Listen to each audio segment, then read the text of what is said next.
kababayan, eto.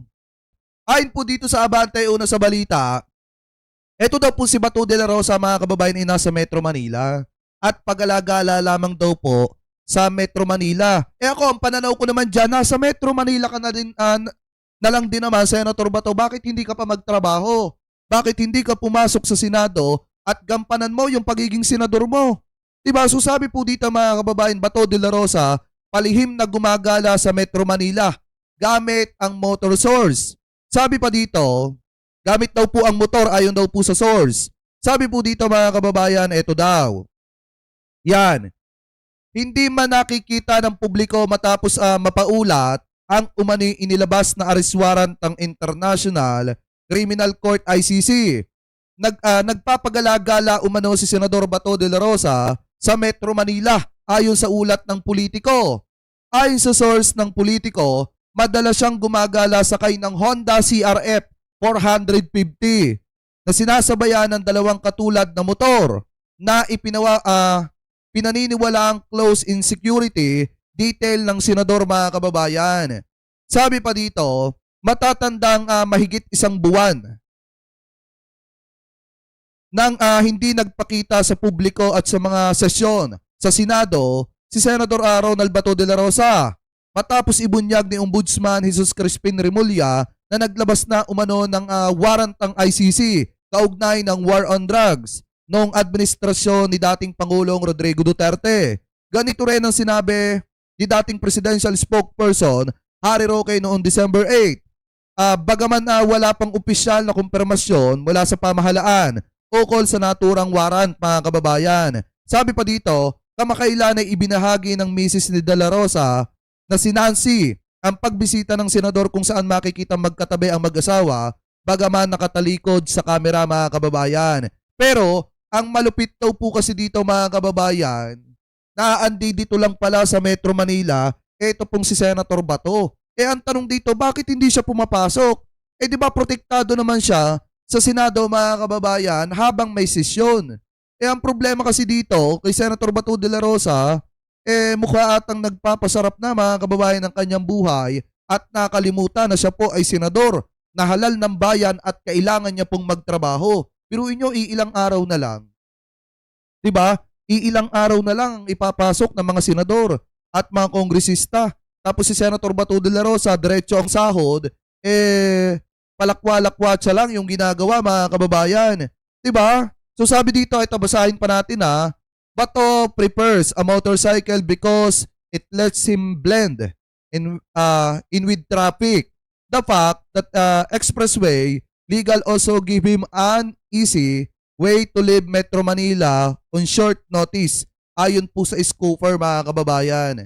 So ibig sabihin, yung mga sinasabi na nagtatago sa Pampanga, sa Davao mga kababayan, once na nakakatunog si Bato de la Rosa ang ginagawa niya, nagpapalipat-lipat na lamang po siya ng lugar at yung dati na nakasasakyan, ngayon motorcycle na lamang po ang dinadala mga kababayan para nga naman kung sakali na dumating yung time na siya po ay habulin, arestuhin, madali po siyang makakapuslit kasi yung ginagamit po niyang motor may katulad na dalawa.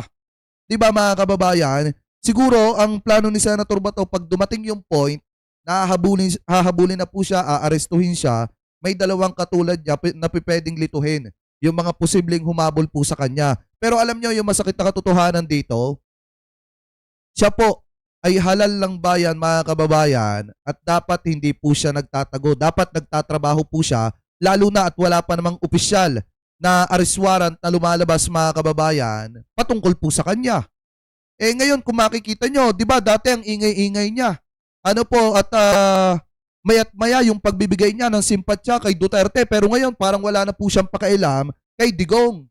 So ibig sabihin, after po ng midterm election na budol ni Bato de la Rosa yung mga DD-shit mga kababayan na umaasa na ipagtatanggol ni Bato de la Rosa etong si Duterte at sasamahan doon po sa Dahig. Ngayon gumagawa na si Bato ng paraan para madaling makatakas sa kanyang posibleng pananagutan once na lumabas po yung arrest warrant po niya. So ngayon, since lumabas mga kababayan yung balita na yan, meron din po tayong nakitang isang balita na kung saan tila na puno na pikon ito pong si Montulfo at binatikos mga kababayan ito pong kampo ni Senator Bato de la Rosa. Kasi kung titingnan nyo, sabi po dito sa Pilipinas Today, Batangas, ito po yung source natin ha. Yan. Sabi po dyan mga kababayan, binatikos ng broadcaster na si Ramon Tulfo ang kampo ni Senator Ronald Bato de la Rosa sa umano'y mga panawagan nito para sa legal process kaugnay ng bali-balita na may International Criminal Court ICC arrest warrant na di umano'y laban sa senador. Sabi po mga kababayan dito ni Ramon Tulfo, eto daw, noong siya ang PNP chief, di niya ginagalang ang human rights ng mga sangkot sa ipinagbabawal na bato at mga nagbebenta niyan. Sabi ba dito mga kababayan, ipinatumba niya at ng kanyang mga tauhan ang mga maliliit na gumagamit ng ipinagbabawal na bato nang walang kalaban-laban. Ngayon, humihingi siya ng legal process, giit pa nitong si Tulfo. So ngayon, kung titingnan nyo pa ang pinakamasaklap dyan mga kababayan, di ba sinasabi ni na Robin Padilla na sana yung kay Senator Bato de la Rosa daw ay dumaan daw sa tamang proseso. Sinasabi rin ng kampo ni de la Rosa mga kababayan na dapat daw kung sakaling bumaba na yung arrest warrant, kailangan ng i-implement dito po kay Bato de la Rosa, dapat daw po idaan sa due process yan. Kailangan itong si Bato de la Rosa ay iharap muna sa korte ng ating bansa mga kababayan. Ano po, bago daw po dalhin doon po sa International Criminal Court. Ang problema nga kasi dito, nung mga panahon na sila po ang nasa kapangyarihan, hindi naman po nila nirespeto ano po ang batas. Kaya nga kung tutusin, dapat kung ano yung nangyari kay Digong, ganyan din dapat ang mangyari sa'yo, Bato.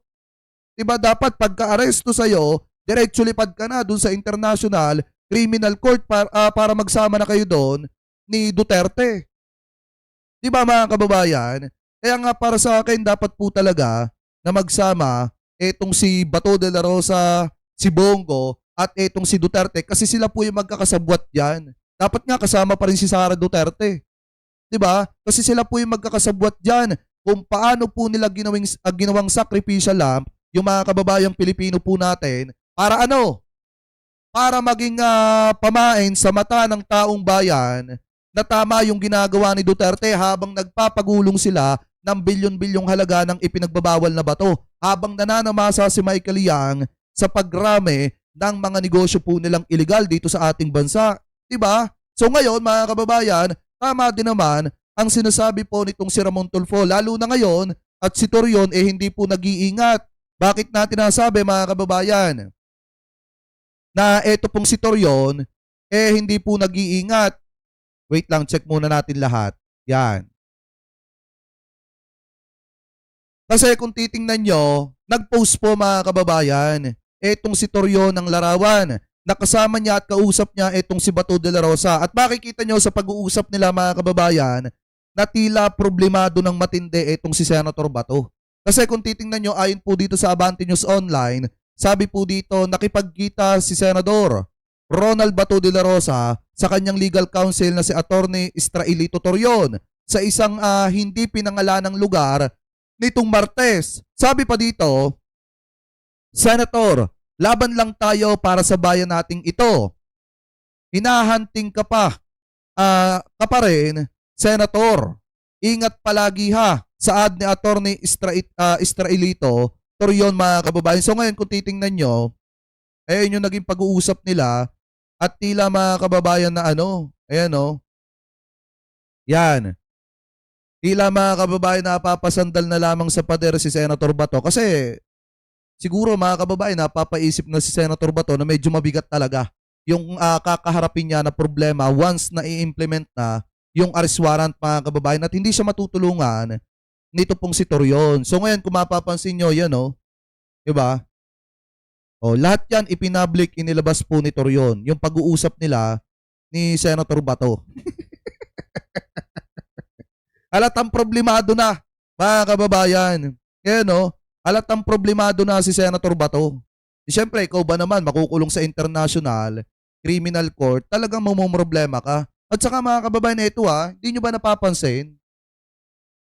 Sina Jemmy Bondoc, yung ibang mga kaalyado ni Duterte, mukhang natahimik na mga kababayan. Si Bato de la Rosa hindi na rin na pinapansin yung mga issue about po kay Digong. At siya po mga kababayan, mas inuuna na niya yung kanyang sarili. Kung mapapansin nyo, ang maingay na lang naman ngayon sa kampo ni Duterte, si Robin Padilla na lang. 'Di ba? Si Robin Padilla na lamang po ang maingay sa kampo ni Duterte. Yung iba mga kababayan, wala nang pakialam kay Digong. Ito nga po yung sinasabi natin, nalilipas din yan. Kasi nga, kung titingnan nyo, ano ba yung sabi dito mga kababayan? Sa post ng News 5, galing po sa post ni Senator Robin Padilla. Sabi po dito mga kababayan, ito daw, asking for justice from the creator mga kababayan. Iginiit ng kaalyado ng mga Duterte na si Senator Robin Padilla na tila Diyos na ang gumagante sa International Criminal Court, ICC, matapos nitong hindi payagan ang hiling ng pansamantalang paglaya ni dating Pangulong Rodrigo Duterte noong November 28. So ngayon, ang tinutukoy po kasi dito mga kababayan, naganti daw po ng Panginoon para daw po kay Duterte dito daw po sa International Criminal Court, yun daw pong pag-sanction dun sa isang asset ata mga kababayan o mga bank account ng isang presiding judge ng ng isang chamber mga kababayan diyan po sa ICC na tumalakay doon po sa interim release ni Duterte. So ngayon mga kababayan, ang pinalalabas po dito ng kampo ni Duterte, yun daw po ay gaba. Ibig sabihin, ganti daw po ng Panginoon dahil nga hindi daw po pinalaya ng International Criminal Court ito daw pong si Digong. So ngayon sabi pa dito, ito pa daw. Ayon sa senador, na-cut off na umano ng iba't ibang bangko, credit card companies at giant technology companies ang ilang judge at prosecutor ng ICC kasunod ng patuloy na pagkulong nila kay Duterte mga kababayan. Pero maliwanag po hindi po buong ICC yung nasanksyon mga kababayan. Kung hindi, yung mga presiding judge lamang po. Diba mga kababayan? Alam naman po natin na maraming presiding judge diyan po mga kababayan sa International Criminal Court. At yung iba na mga na sinasabi ni Robin Padilla na na-cut off daw yung mga bank account, mga bangko, mga credit cards, yun po dun sa ibang mga judge. Hindi po lahat ng judge mga kababayan sa International Criminal Court nangyari yung mga ganitong pangyayari. Sa isang judge lamang po o dalawang judge na nasanksyon. Pero yung iba, wala naman pong issue ng ganyan. Kaya hindi ako naniniwala mga kababayan sa sinasabi ni Robin Padilla na ganti na ng Panginoon yan dahil hindi palabasin etong si Duterte. Alam niyo ang pinakamasakit na ganti ng Panginoon, Senator Robin Padilla, ang makulong si Senator Bato de la Rosa kasi mapapahiya ka sa mamamayang Pilipino. Diba? Yan ang pinakamasakit na ganti dyan. Pagka mga kababayan, pagka nakulong si Bato de la Rosa, mapapahiya ka, Senator Robin Padilla. Bakit? Kasi sisingilin ka ng taong bayan doon sa sinabi mo na walang iwanan. Sisingilin ka ng mamamayang Pilipino doon sa sinasabi mong walang iwanan at handa kang sumama kay Bato de la Rosa once na maaresto na etong si Bato. Diba? So kayo, mga kababayan, ano po ang masasabi ninyo? Tingil po dyan sa topic po na yan. Sa inyong palagay mga kababayan, dapat na ba na maaresto sa lalo't madaling panahon etong si Bato de la Rosa once na lumabas po mga kababayan yung arrest warrant laban po sa kanya?